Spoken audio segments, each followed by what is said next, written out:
Temos gente entrando. Jussara ou Wilsara. Uissara. Boa tarde para quem já está aqui entre nós. Legal, tem gente da disciplina online. Bom, Arthur. Uissara, tá me ouvindo? Tá me vendo? Qualquer problema, por favor. Fala, Matheus.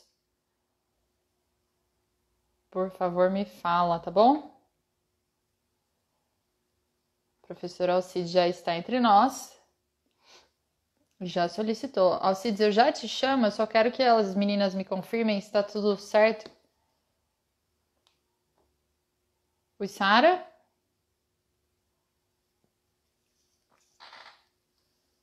Oi, Sara? Matheus? Ou alguém, gente, alguém aí, vocês estão me ouvindo? Ou eu tô dando uma de trouxa aqui falando?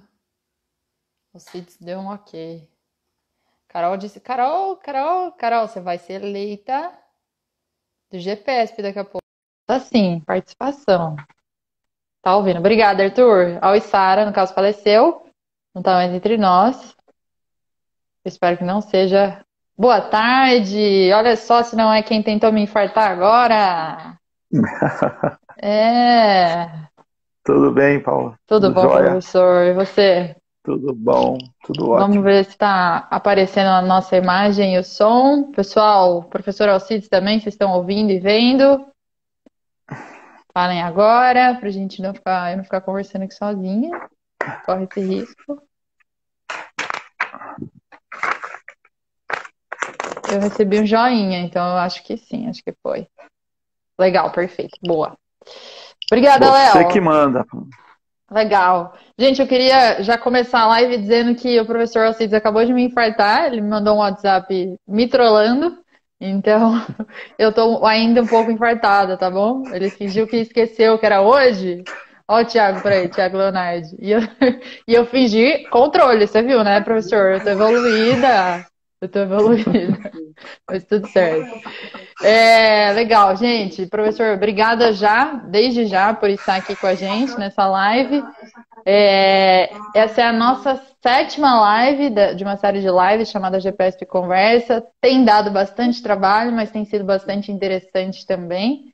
Acredito que o Que professor bom. Roberto, acredito que o professor Roberto esteja assistindo. Se você percebeu uma mensagem de Alice, é o nome que ele tem adotado nessa pandemia. É um pseudônimo dele, né? Então ele muito provavelmente está por aí, se não está, daqui a pouco ele entra. Então, obrigada mais uma vez. Gente, para quem nunca assistiu a essa live, né? Essa, no caso, porque o que mais tem hoje em dia são lives.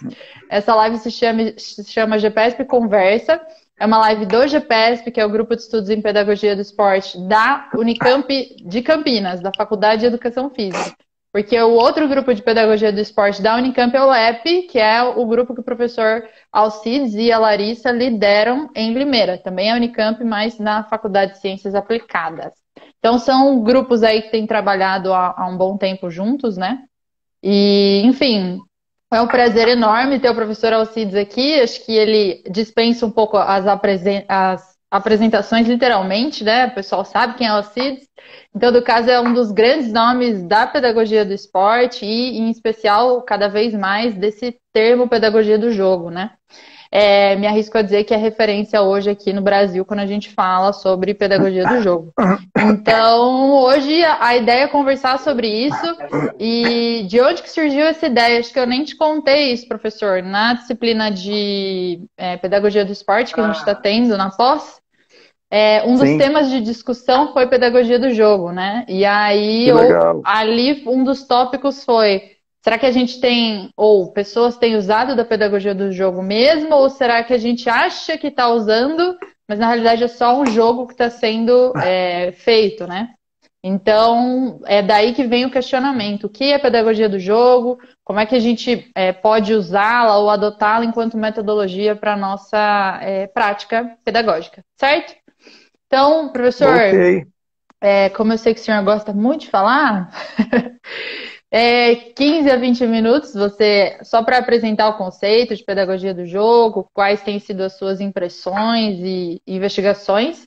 E aí a gente abre para perguntas. Gente, quem nunca participou, essa é uma live que se chama GPSP Conversa, para vocês conversarem com quem está sendo convidado. Então eu estou aqui mais como mediadora. Então, na caixinha de comentários, mandem as perguntas que vocês querem fazer para o professor Alcides, que ele está aqui para isso mesmo. Vamos apertar, vamos ver o que ele sabe, tá bom? Mas mandem aí que a gente vai fazendo. Aliás, de novo, tenho que agradecer, toda semana eu agradeço, as alunas, o Isara, da pós-graduação, que também é do GPSP, e a Thalita, da graduação, que também é do GPSP, que ficam aí gerenciando as perguntas que a gente recebe e me mandando por WhatsApp. Então, eu vou lendo as perguntas e passando para você, tá bom?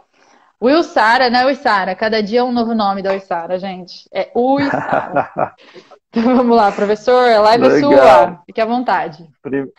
Primeiro, queria agradecer demais o convite, Paula e todo o pessoal do GPSP, né, no qual eu agradeço o professor Roberto Paes, né, que é o grande líder do GPSP, né, hoje um grupo de muita referência, né, e eu acho que o interessante é o que você disse, né, Paula, é um grupo que trabalha junto com outros grupos, e dentre eles o LEP e outros grupos nacionais e internacionais, porque não tem como desenvolver pesquisa e desenvolver conhecimento hoje sozinho. Né? A gente tem que exatamente construir uma rede de relacionamentos que permita com que o conhecimento possa ser discutido e, ao mesmo tempo, produzido em conjunto com todo esse povo.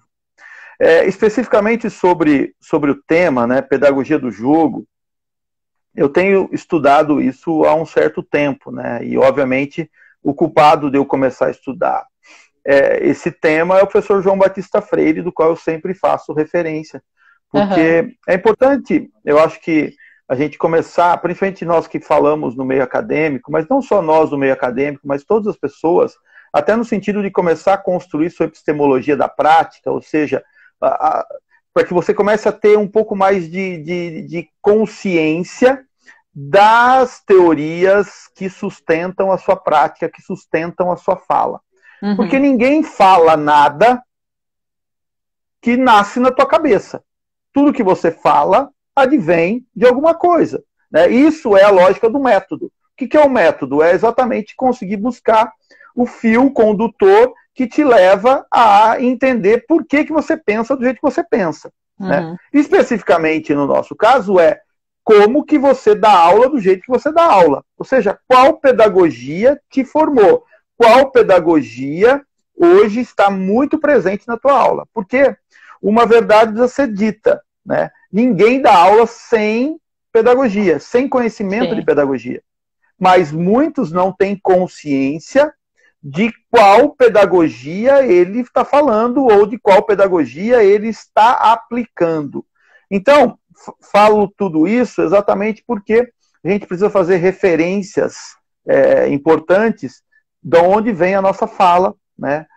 Por que a gente pensa desse jeito. Né? E o professor João Batista é o grande responsável por a gente começar a estudar o jogo. Né? Em 92, eu não vou contar a história toda, porque senão, obviamente, o tempo da live e o tempo que você me destinou não vai dar. É um desafio, hein, professor? Eu sei disso. É um bom jogo, é um bom jogo. É um bom jogo. Né?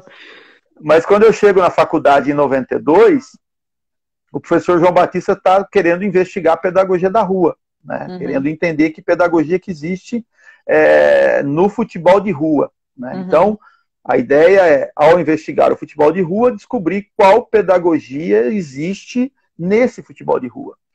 E isso nos remeteu a fazer vários estudos, dentre eles começar a investigar cultura lúdica, começar a investigar jogos tradicionais, começar a investigar como transpor essa ideia de jogos tradicionais, de cultura lúdica, de co-construção dessa cultura lúdica dentro de processos de ensino, como que nós conseguimos organizar currículos a partir dessa ideia. E isso começou a desenvolver e foi sempre estudos aplicados, né? Então eram estudos teóricos, mas que tinha sempre um local de aplicação, né? E acho que isso é um ponto importante. porque senão a gente fica falando de teoria, que as pessoas muitas vezes não conseguem enxergar a aplicabilidade dessas ideias, dessas teorias. E o nosso desafio na pedagogia do esporte é nós não podemos, em hipótese alguma, Paula, virar teóricos, né? Nós temos que exatamente conseguir fazer essa relação entre teoria e prática, e de modo que essa teoria e prática vire, na verdade, a nossa praxis, né? A nossa prática intencional, né? A nossa prática que tenha aí uma referência, que você tenha cada vez mais consciência disso. Então, creio que por volta de 2000, né, nós chegamos num estágio das nossas pesquisas, dos nossos estudos, que o João percebeu, olha, nós precisamos estudar o jogo com mais profundidade. De tudo o que estudávamos e de tudo que tínhamos feito até aquele presente momento, ainda faltava uma peça nesse quebra-cabeça para que a gente transformasse a hipótese da pedagogia da rua numa tese da pedagogia da rua. E essa tese da pedagogia da rua nos ajudaria tanto a resolver problemas na educação física escolar, quanto problemas na pedagogia do esporte. Então ele me convida, eu entro no doutorado com uma ideia, né, que era uma sequência do meu mestrado, e ele fala, topa abortar esse projeto que você entrou e começar do zero uma outra ideia, né? E, obviamente, eu falei sim na hora, né? Nem tive um segundo de dúvida. E aí nós começamos a estudar juntos o jogo. Isso deu origem à livre docência dele, né?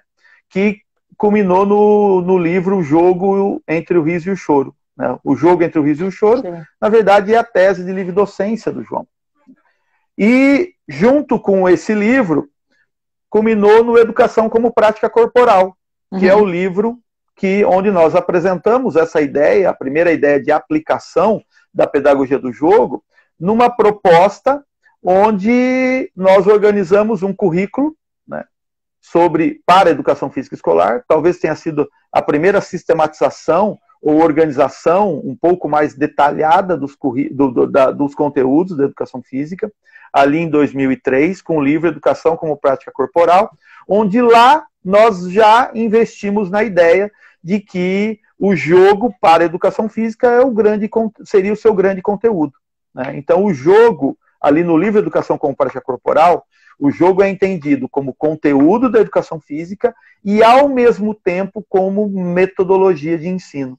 Então, essa perspectiva exige com que nós comecemos a entender qual é o paradigma que sustenta essa teoria do jogo, né?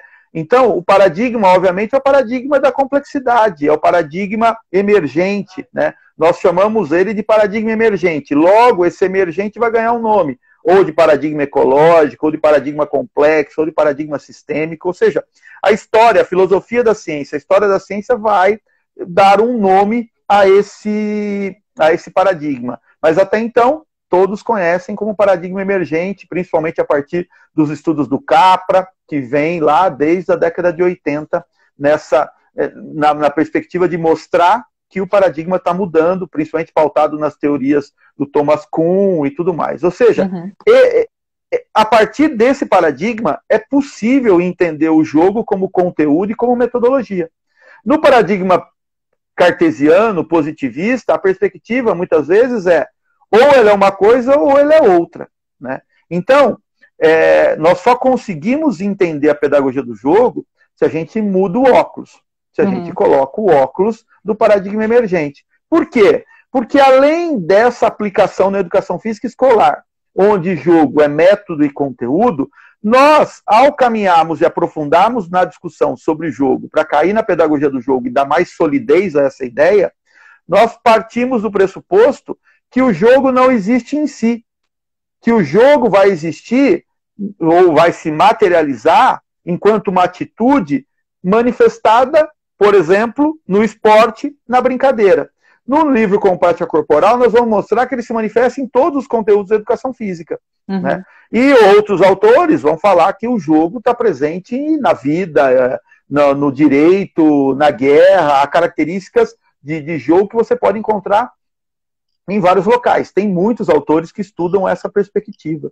Então, partindo dessa ideia de que o jogo é uma grande atitude, o ato de jogar, o Hiller Reverdito, né, que obviamente todo mundo conhece muito bem, fez uma excelente dissertação de mestrado pautada no modelo bioecológico do Bonfenbrenner, defendendo essa ideia, onde ele se aprofunda numa discussão interessante sobre o jogo, se pautando no Batson, para falar sobre o jogo enquanto um fenômeno que oferece estrutura para a ação, e depois ele vai se aprofundar nessa discussão no doutorado dele. Então é também uma excelente referência para a gente estudar e entender essa lógica de pensar o jogo por essa perspectiva mais ecológica.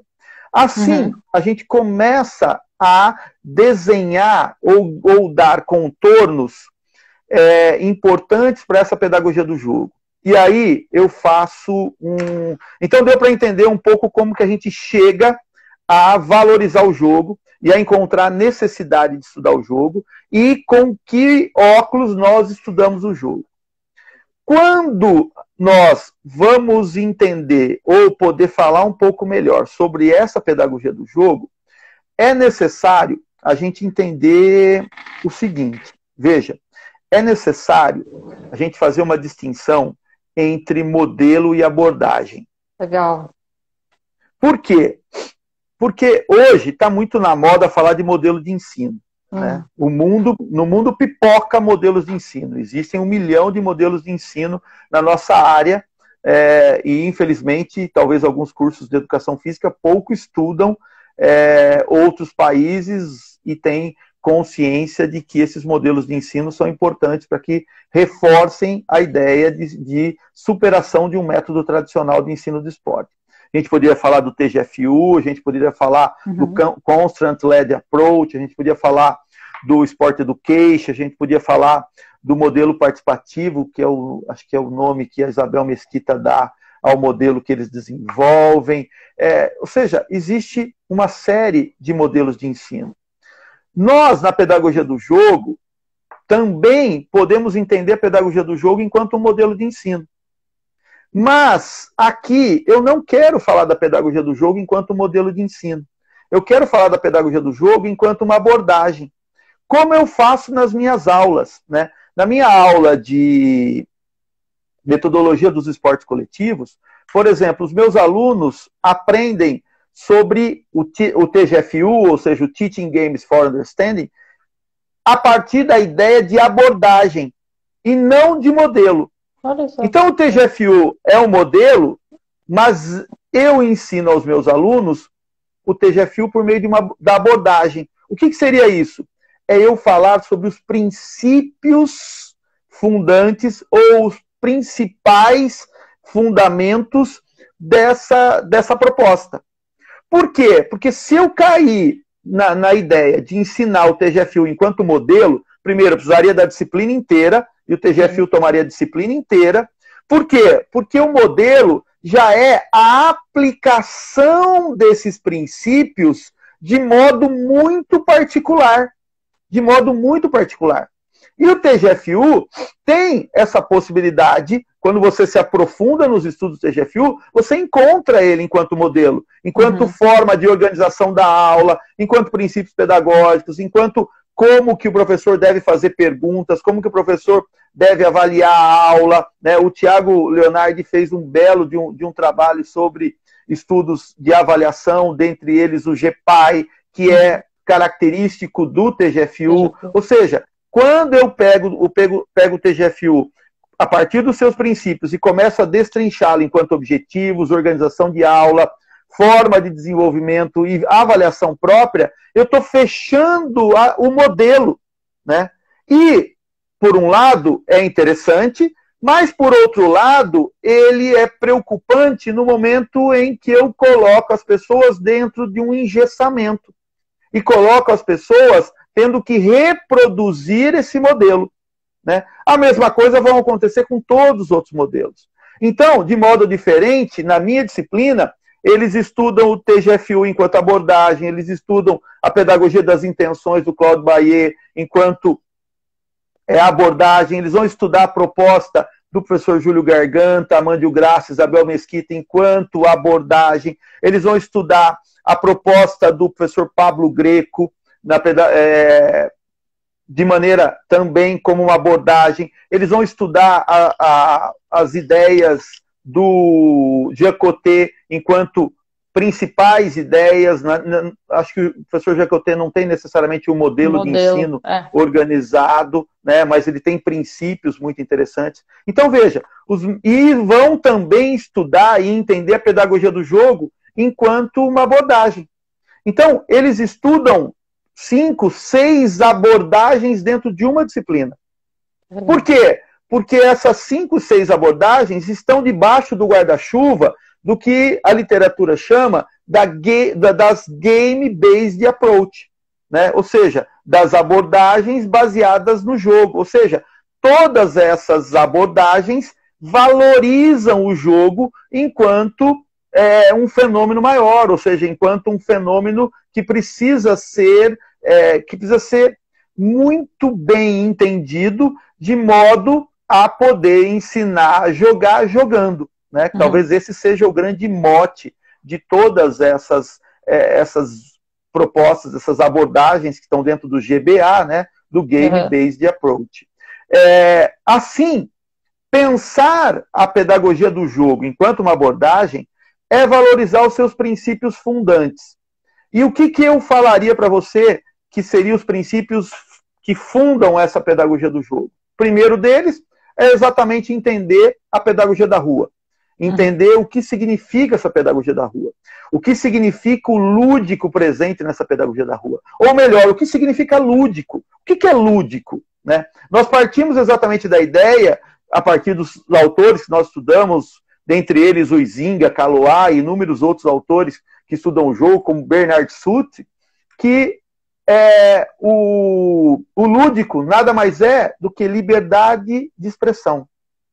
Não é facilitação de nada, não é tirar responsabilidade de nada, e não é virar algazarra à aula, e não é fazer o que quer. Lúdico é liberdade para se expressar. Liberdade dentro do jogo significa liberdade para se expressar a partir da lógica do jogo, né? A partir daquilo que o jogo está pedindo, né? Então não é fazer o que quer no jogo. Então, esses são princípios que estão construídos ou estão na essência da ideia da pedagogia da rua. A partir da pedagogia da rua, a gente avança nos princípios fundantes da pedagogia do jogo enquanto abordagem, que são o ambiente de jogo e o ambiente de aprendizagem. A pedagogia do jogo, para nós, ela precisa exatamente valorizar e desenvolver esses dois ambientes.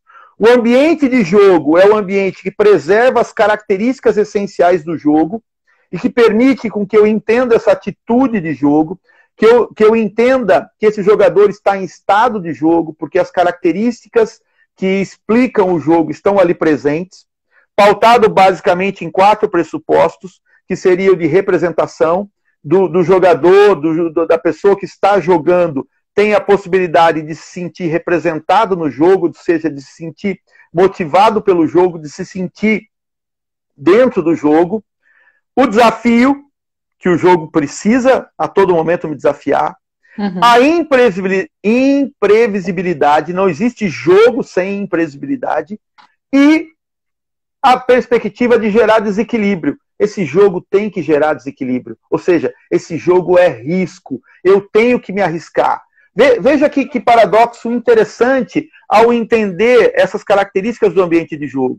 O ambiente de jogo é um ambiente seguro, porque é um ambiente ficcional, é mentira. O jogo não é realidade.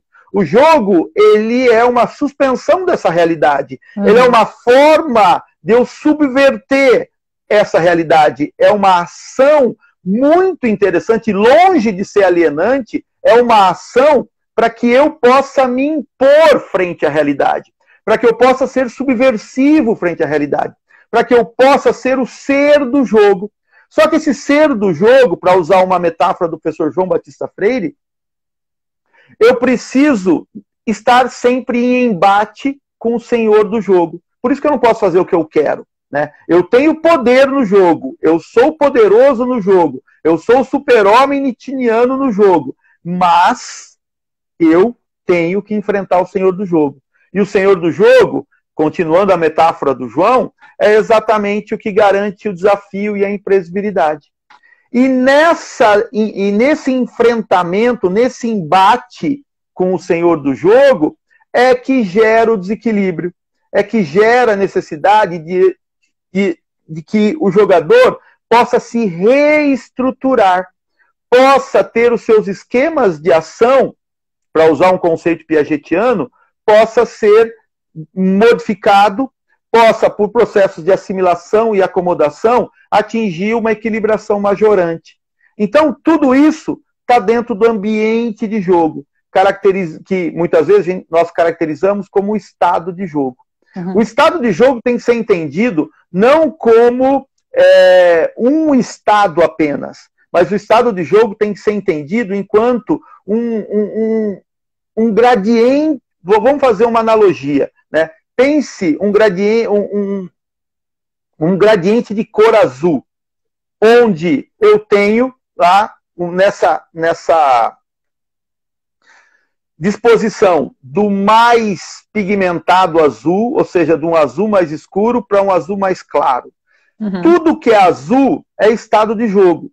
Só que eu tenho talvez um estado de jogo que caminha para uma intensidade maior nesse gradiente, quanto eu tenho um estado de jogo que ele é menos intenso à medida em que eu me aproximo de um azul mais claro. Se virou verde, se virou amarelo, deixou de ser jogo, né? Eu saí do estado de jogo. Só para não ficar parecendo que frivolidade e êxtase, que são os polos que limitam o jogo, eles são como se fossem faces de uma mesma moeda. Não são faces de uma mesma moeda, né? Eles delimitam um campo e você precisa ter sensibilidade pedagógica o suficiente para entender em qual intensidade os teus alunos estão. Uhum. Será que é interessante que os teus alunos fiquem em alta intensidade de concentração a todo momento no jogo? Ou será que eles precisam controlar essa intensidade de concentração? Será que há momentos em que eles precisam estar muito bem eles consigam se controlar muito bem para se manter durante um período longo em alta intensidade de concentração?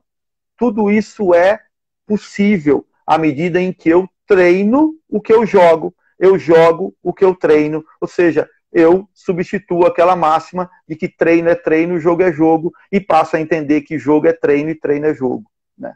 Tudo isso é ambiente de jogo, Paula. Agora, nós temos que cuidar de um outro princípio dentro dessa abordagem, que é o princípio do ambiente de aprendizagem. Esse ambiente de aprendizagem é o ambiente onde o professor, o treinador, vai colocar o que ele quer que os alunos aprendam em jogo. Uhum. E aí está o desafio, e de novo eu volto a falar, a sensibilidade pedagógica desse professor e a experiência desse professor ministrando aulas, né, e sentindo o jogo, e vivenciando o jogo. Por quê? Porque nesse ambiente de aprendizagem, eu tenho que tomar cuidado, porque se ficar muito, muito evidente aquilo que eu quero que os alunos aprendam, ou seja, eu force a barra, muito facilmente os alunos deixarão de estar em estado de jogo. Uhum. E aí, o desafio da pedagogia do jogo é exatamente manter o equilíbrio entre o ambiente de jogo e o ambiente de aprendizagem, né? Como a Kishimoto falava sobre o jogo educativo. O jogo educativo tem que ter um equilíbrio entre a função lúdica e a função educativa.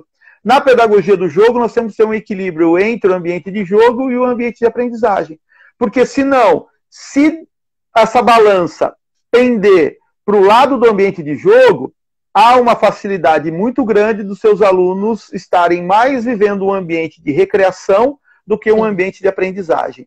E se cair para um outro lado e ficar muito evidente a aprendizagem, talvez tenha uma perspectiva dos alunos estarem entendendo que eles estão mais trabalhando, entre aspas, não trabalhando no sentido negativo, mas mais treinando, talvez seja a melhor palavra, do que jogando. Eles estão mais treinando do que jogando.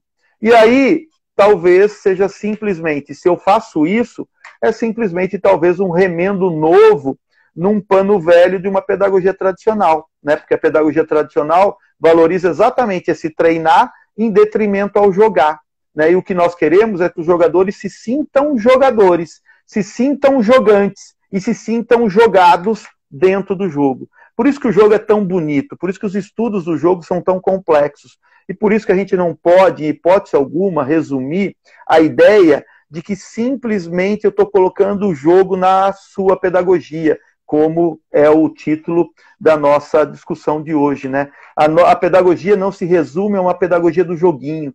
Qual jogo eu vou dar na aula de hoje? Não é isso, né? Para encerrar, se eu quisesse falar sobre a pedagogia do jogo enquanto modelo, aí eu ia destrinchar a aplicação dessa pedagogia do jogo, eu ia falar sobre as matrizes de jogos, sobre o jogo conceitual ambiente específico, jogo contextual, como dividir as aulas, em quantas partes eu tenho que dividir a aula, o que eu faço em cada uma delas, como que eu organizo, como eu avalio, ou seja, eu posso pensar, e nós temos já aplicado isso, o projeto do Paulínia Futebol Clube e outros projetos de iniciação, são exatamente projetos que aplicaram a pedagogia do jogo enquanto modelo, né? Mas eu quero e falo a todo momento para os meus alunos sobre a pedagogia do jogo enquanto uma abordagem para que todos tenham a possibilidade de se apropriar dela e criar os seus modelos, porque eles não podem e não devem ser meus discípulos e ficar simplesmente reproduzindo aquilo que eu falo, do jeito que eu falo, do modo como que eu falo, porque senão eu seria simplesmente um enganador, um engodo, quando falo que eu defendo uma pedagogia emancipatória e uma pedagogia humanizadora, né? Porque eu não estaria nem humanizando e nem emancipando, eu estaria criando um bando de discípulos e um bando de pessoas que seriam vaquinhas de presépio, falando amém para aquilo que nós estamos fazendo, do modo que nós estamos fazendo, a ponto de eu falar, Paula, você não é minha discípula porque a pedagogia do jogo, da forma como você está aplicando, está totalmente errada. Não é assim que nós defendemos. Nós defendemos que o jogo que você está fazendo é chamado de jogo X e você chama de jogo Y. Então, você está banida da nossa religião. Isso é, infelizmente, o que nós temos visto em algumas searas da pedagogia do esporte, infelizmente. Infelizmente. Com certeza. Muito bom. Legal. Eu tenho um monte de pergunta aqui, inclusive tem um Denis. Quanto tempo eu gastei para falar tudo isso? Professor, vamos fingir que foi 15. Vai, ficou orgulhoso. 15 minutos. 14. 14. Ótimo, então fui bem. Porque você sabe, a gente entra em estado de jogo, a gente não é mais regido pelo Deus Cronos. Entendi. Nós somos regidos pelo Deus Kairos. E somos regidos pelo Deus Kairos, vivemos o tempo do prazer. Claro. Mas vamos lá. Eu quero fazer uma pergunta, pegando um gancho, e aí a pergunta é minha mesmo, já vou fazer a pergunta do pessoal, pegando um gancho no que você falou, assim. Como é que uma pessoa que está na prática, está formada há algum tempo, ou que seja um recém-formado, mas vamos pensar numa pessoa que já tem algum tempo de prática. Como é que ela pode detectar na própria ação pedagógica dela que ela está só usando do jogo, ou no sentido de... falo que uso da pedagogia do jogo, mas na realidade não uso, só uso o jogo enquanto uma estratégia, ou se ela realmente está pautada nas concepções da pedagogia do jogo. Tem alguns elementos que são possíveis de serem pensados? Veja, boa pergunta, Paula. Eu acho que emenda no que eu acabei de falar. O desenvolvimento de um modelo de ensino, ele tem que ser muito particular, tem que ser muito do professor. Ontem, eu falava para um grupo, né, numa outra live que eu fiz, né, essas lives estão me salvando, né, eu estou vivendo enormes crises, e as lives são boas porque elas nos ajudam a pensar, a falar e conversar com as pessoas nesse momento de isolamento. Né? Então eu estou fazendo um monte de live exatamente para ver se mantenho a sanidade em meio a essa loucura, né? Porque se você ligar a televisão, você fica doido. Se você ficar vendo notícias, você fica doido a todo momento, ou seja, então as lives ajudam. E ontem eu falava com um grupo, numa pergunta que vai um pouco próxima do que você fez, só que falava de como transitar ou qual o tempo de se transitar, ou como conseguir transitar de uma pedagogia tradicional para essas pedagogias pautadas no jogo. Como que eu abandono o tecnicismo, como que eu faço isso. E aí eu respondia da seguinte forma, como respondi já isso em outros locais há um certo tempo. Cada um tem o seu tempo, cada um tem o seu momento, né?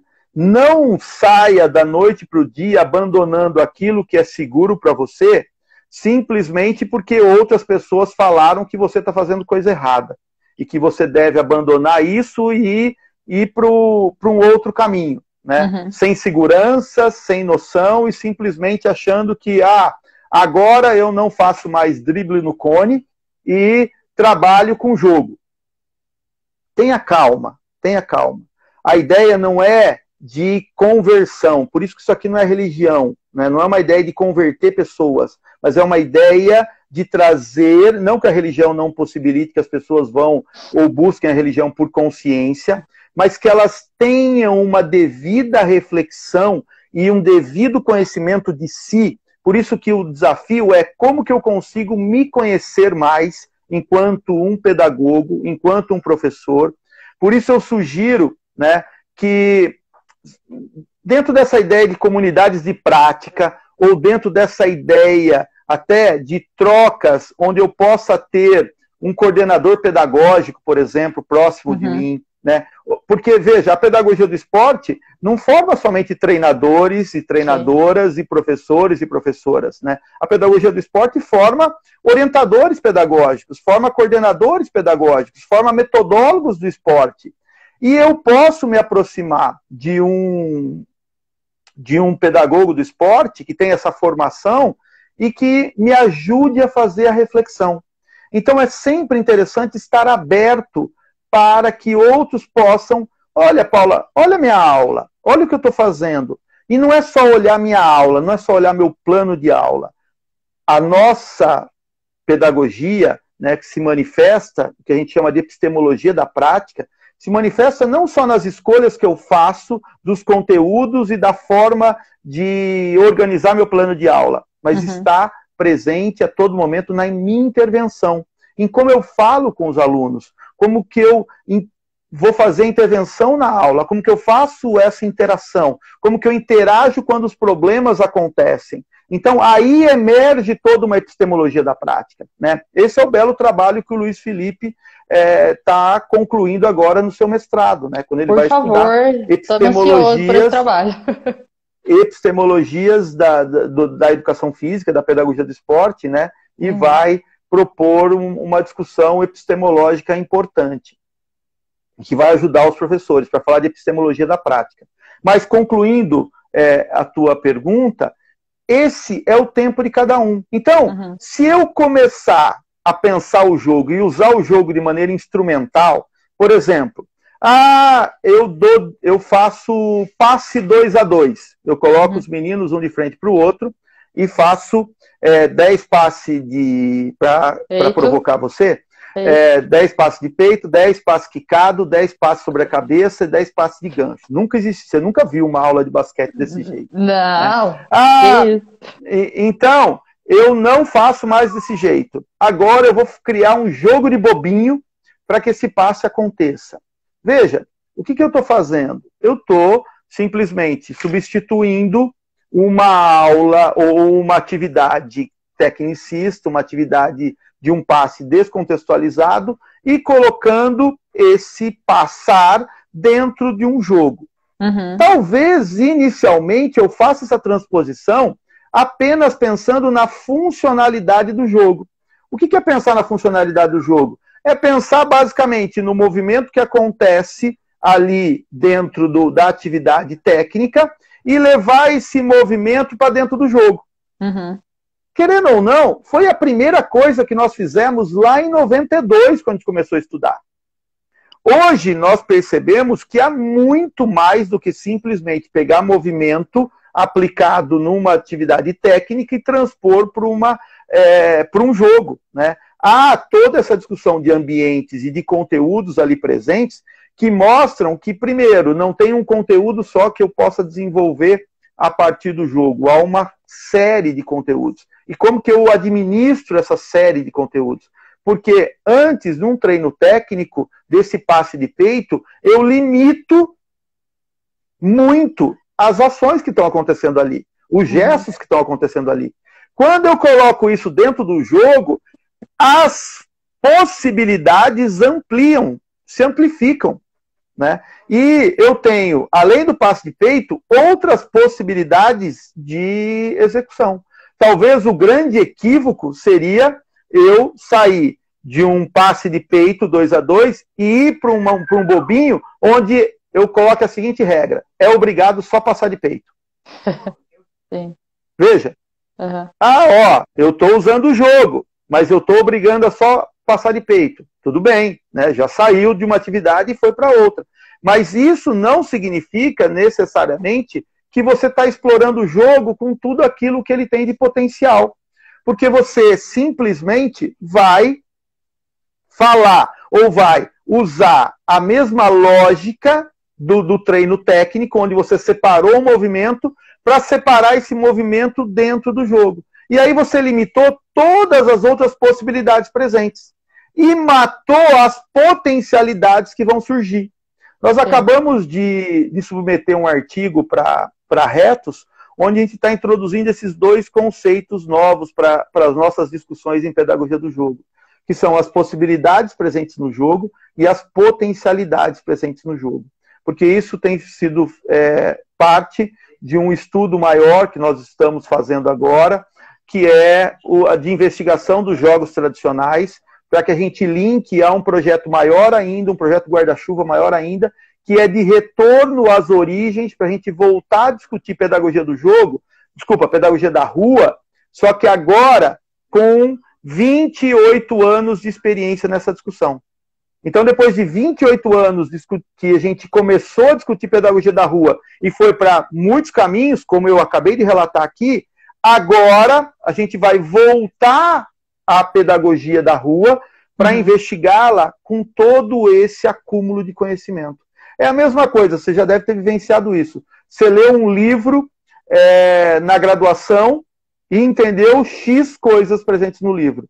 Hoje, se a Paula voltar a ler aquele livro, você vai descobrir um mar de outras coisas que estavam ali presentes e você não conseguia sentir e não conseguia entender, né? Então é mais ou menos isso que a gente está fazendo.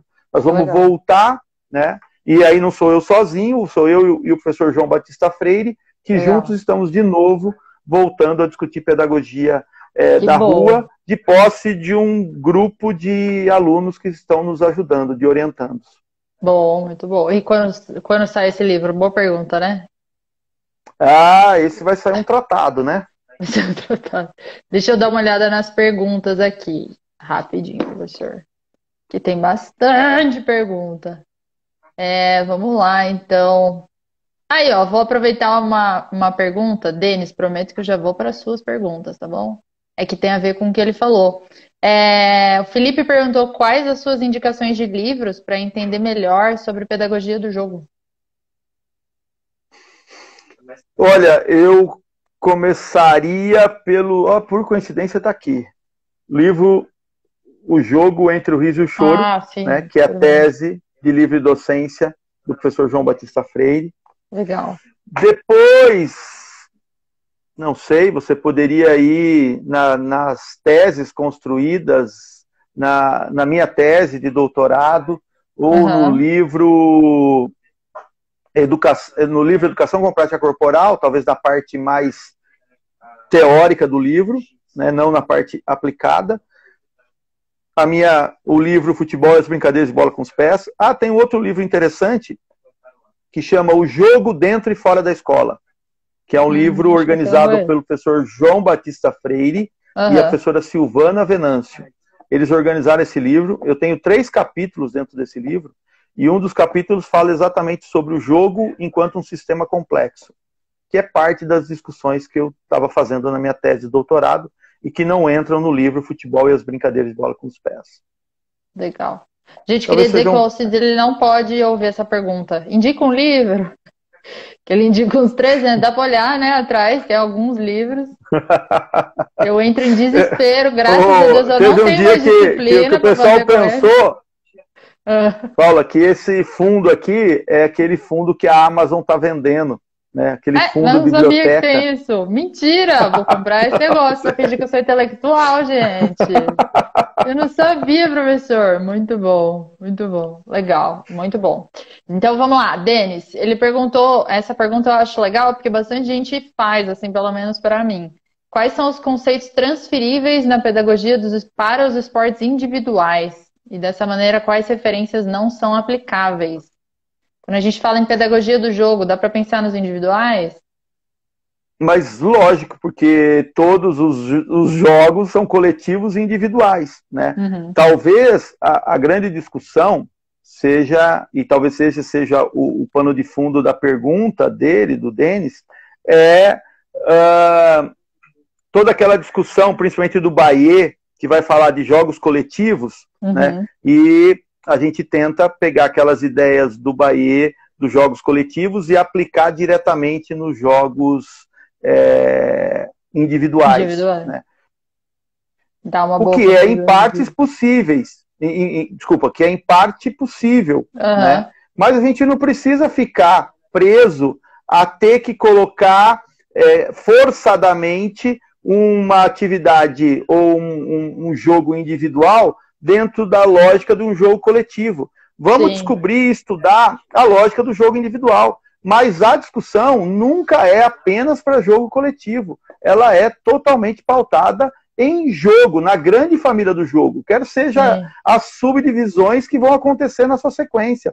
Os jogos de invasão, os jogos de rede, os jogos de parede, os jogos de bola com as mãos, os jogos de bola com os pés. Ou seja, você pode criar uma grande genealogia da família dos jogos, ramificando e entendendo alguns cruzamentos, algumas aproximações. É exatamente a constituição da lógica, da genealogia do ser humano, né? Como se você pegasse o ser humano e começasse a entender as várias famílias que vão se derivando desse ser humano. Sim. Uma coisa que a gente conversou na disciplina de pós... Se eu fosse dar exemplo, a gente ia ficar o resto 30 aqui. anos. Né? Mas a gente podia falar da aplicação dele no atletismo, a gente poderia falar da aplicação dele no jogo de tênis, a gente poderia falar dele nas lutas. A gente tem muitos trabalhos e evidências, principalmente na área das lutas, né? Sim. Que, aliás, é um grupo que está perto de vocês, né? Lá em Limeira.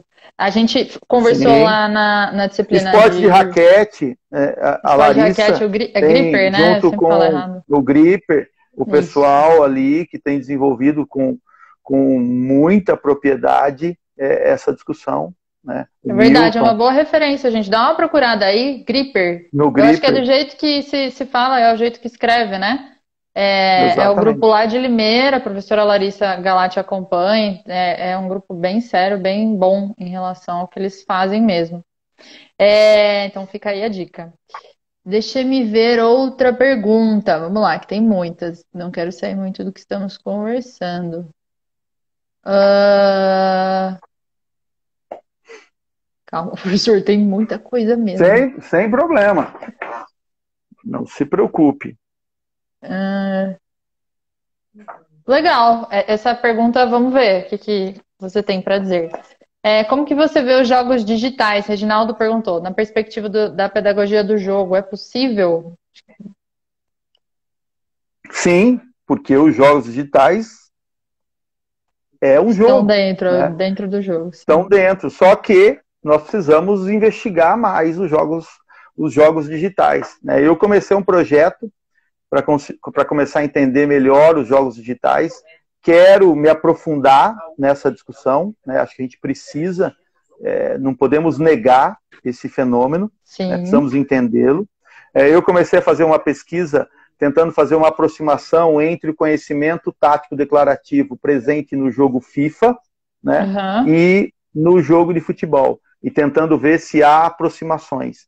A pesquisa foi uma pesquisa de iniciação científica, né? Ela tem alguns furos metodológicos, porque a gente não tem todos os instrumentos e condições de fazer, de ter desenvolvido a pesquisa como ela precisava ser, mas ela já começou a oferecer alguns elementos e eu invisto ainda nessa ideia, quero aprofundar nessa discussão, estou procurando bons alunos que queiram se aprofundar nessa discussão, porque não vou, em hipótese alguma, abandonar essa ideia.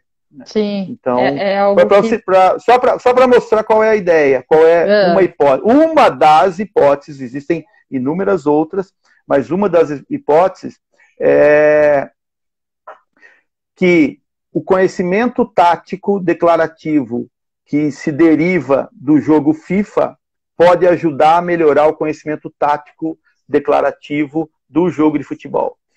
E se isso acontece no que diz respeito a conhecimento tático declarativo, obviamente o conhecimento tático processual segue na mesma lógica, e aí você consegue perceber essa transferência de conhecimentos presentes no FIFA, no jogo FIFA, e estou usando o jogo FIFA, mas é qualquer jogo de futebol de plataforma, aí Xbox, todos os jogos eletrônicos, e o jogo de futebol com toda a sua organização tática. Então é uma discussão muito profícua, acho que tem muito campo aí para se explorar. Fica aí a dica, quem quiser ser orientado pelo professor Alcides, apareça com um projeto interessante nesse sentido, né? Sabe um outro projeto que eu estou orientando agora num TCC? Então, veja, são projetos pequenos ainda, né? Nós precisamos, por exemplo, eu preciso ganhar dinheiro, o que eu falo é ganhar dinheiro de edital, para, por exemplo, comprar equipamentos, como comprar um Xbox, um PlayStation, para colocar no laboratório, trancado, né, para que os alunos não... Quero ver os orientandos estudarem. E outros equipamentos de filmagem e de tudo mais, para que a gente possa levar as pessoas dentro do laboratório para a gente fazer essa pesquisa, né? Mas a pesquisa simples que eu estou fazendo é de treinador de jogadores de jogos eletrônicos. Jogos eletrônicos. Sério? Uau! Como você é treinador, ou como você pode ser treinador para um grupo que queira melhorar no FIFA. Hoje o projeto é em cima do FIFA. Né? Que legal. Mas poderia ser de LOL, poderia ser... Existem treinadores de LOL. Gente, eu não sabia. O que um treinador de LOL faz? Não tenho a mínima ideia. Eu fui numa banca de um trabalho assim, foi bem legal. Que legal, legal, muito bom. Tem uma pergunta aqui do Denis que eu quero fazer, mesmo a gente tendo algum tempinho, pouco. Ele pergunta assim, Alcides, pode me explicar a construção de um currículo baseado na proposta da teoria do jogo? Veja, aí o Denis faz uma pergunta muito boa e ao mesmo tempo densa. Por quê? Sim. Porque aí vai remeter a uma discussão sobre currículo, né? Sim. Quando nós construímos os primeiros currículos, nós ainda tínhamos uma lógica de currículo linear, né? E hoje eu olho para trás e, obviamente, pelo avanço, como eu disse a você, Paulo, se você voltar a ler um livro da graduação, você vai encontrar outras coisas. Quando eu volto a ler as pesquisas e alguns artigos que nós publicamos, eles foram importantes naquele momento. Hoje, muitas das coisas que estão ali estão um pouco superadas, e a gente explicaria de um outro modo. Então, alguns currículos que nós já publicamos sobre futebol, né, ao meu ver, alguns deles ainda estão muito enviesados e pautados numa lógica linear, de um currículo linear, de um currículo conteudista. Né? E hoje, nós, por exemplo, eu estou trabalhando num projeto para uma equipe de futebol, com parceria dentro da Unicamp, né? Um projeto de um clube que temos um convênio com a Unicamp para desenvolver, e a ideia é construir um currículo agora a partir de uma perspectiva mais não linear. Então, não respeitaria uma linearidade, uma organicidade de conteúdos, e sim partiria de uma lógica de tentar ir construindo esse currículo à medida em que se avança as discussões e o encadeamento da construção dos conhecimentos desenvolvidos nos treinos, né? Uhum. Aí existem N possibilidades, né? Nos últimos tempos, a gente viu algumas propostas, como uma pedagogia por projetos, por exemplo, ela requer um currículo que seja, eu não quero usar a palavra pós-moderno, porque eu não gosto ainda dessa palavra, ou pós-estruturalista, porque não sei se necessariamente é. Mas, ao aplicar uma pedagogia por projetos, ela não cabe dentro de um currículo linear. Ela precisa de um currículo não linear. Como eu tenho uma influência muito grande de Freinet, né, a pedagogia Freinet, ela não suporta um currículo linear, né? Ela suporta, ou ela precisa ser desenvolvido por um currículo não linear. Uhum. Então, eu caminharia agora, cada vez mais, para me aprofundar e organizar um currículo para aplicar a pedagogia do jogo a partir de uma lógica mais não linear do que de uma lógica linear. Sim. Mas estudar currículo, e aí para estudar currículo eu sugiro para início a tese do Tiengo. O Tiengo acabou de defender uma tese que ganhou um prêmio agora, né, e essa tese vai virar um livro, e recomendo, porque ele estudou o currículo de um time de futebol. Muito bom. Já está disponível online? De futebol, não sei, acho que não, né? Quando ele porque defendeu? A gente defendeu ano passado. Então já a gente pediu 2 anos, não, então não são 2 anos. Mas Olha vai isso, sair em livro agora, e livro gratuito, porque é um livro que o governo vai bancar, porque ele ganhou o prêmio do governo. Que legal, muito bom, muito bom. Professor, a gente tem algumas outras perguntas aqui, mas como a gente tem feito toda semana, vamos respeitar os 60 minutos, para as pessoas também não cansarem, né? Então a gente tem aqui 3 minutinhos antes dessa live encerrar. Eu queria mais uma vez agradecer a sua presença, a sua disposição, o seu tempo. Eu sei que você gosta muito de falar, então acredito que não tenha sido um esforço muito grande. Gente, o professor Alcides é super acessível. Para quem não acompanha ele, sugiro acompanhá-lo nas redes sociais. Junto a ele, o perfil do LEP, acho que você pode aproveitar desses últimos minutos aí para fazer essa propaganda de um trabalho incrível que eles têm feito, voltado para essa questão mais digital mesmo, de acesso do conteúdo. Enfim, muito obrigada mesmo, professor. Obrigada, pessoal, por estar aqui, acompanhar. E aí, faz a propaganda do LEP Digital, por favor, que a Pedagogia do Esporte agradece. Boa. Primeiro, agradeço demais, Paula, a possibilidade, professor Roberto Paes, e aproveito esses minutos finais para, como você disse, fazer a propaganda do LEP Digital. O LEP Digital é um projeto que eu coordenei nos últimos 2 anos, que a gente ganhou um edital dentro da faculdade, da FCA, que possibilitou com que a gente adquirisse alguns equipamentos, alguns softwares, para conseguir desenvolver esse projeto. O LEP Digital tem uma grande missão, que é aproximar conhecimento científico com o conhecimento que as pessoas precisam no dia a dia, para que os professores possam ser professores melhores e nós, pela troca, possamos fazer pesquisas melhores. Então, o canal não tem uma via de mão única. Nós oferecendo conhecimento para os professores e treinadores, mas sim com que nós possamos trocar conhecimento para que a gente possa fazer pesquisas mais adequadas às necessidades. Então, se inscrevam no canal, né? LEP Digital, entre no YouTube. Nós já estávamos nas redes sociais, pelo Facebook, pelo Instagram e pelo Twitter, e há mais ou menos uns 20 dias nós inauguramos o canal no YouTube, com vídeos que nós ficamos gravando ao longo desse 1 ano e pouco, né? Então nós estamos soltando os vídeos aos poucos. Hoje tem o vídeo do professor Leandro Mazei, contando a trajetória do professor Leandro Mazei. Tem muitas playlists, então cada playlist tem um tema específico e uma forma diferente de fazer essa tradução desse conhecimento científico que a gente prepara para os artigos, para um conhecimento que os professores precisam no dia a dia, que não é simplesmente ler o artigo que ele vai conseguir fazer alguma coisa. Sim, não é porque ele não consegue, mas é porque ele não precisa aprender a linguagem do artigo científico. Ele precisa aprender a linguagem para ser um professor melhor. Temos 4, 3, 2. Obrigada.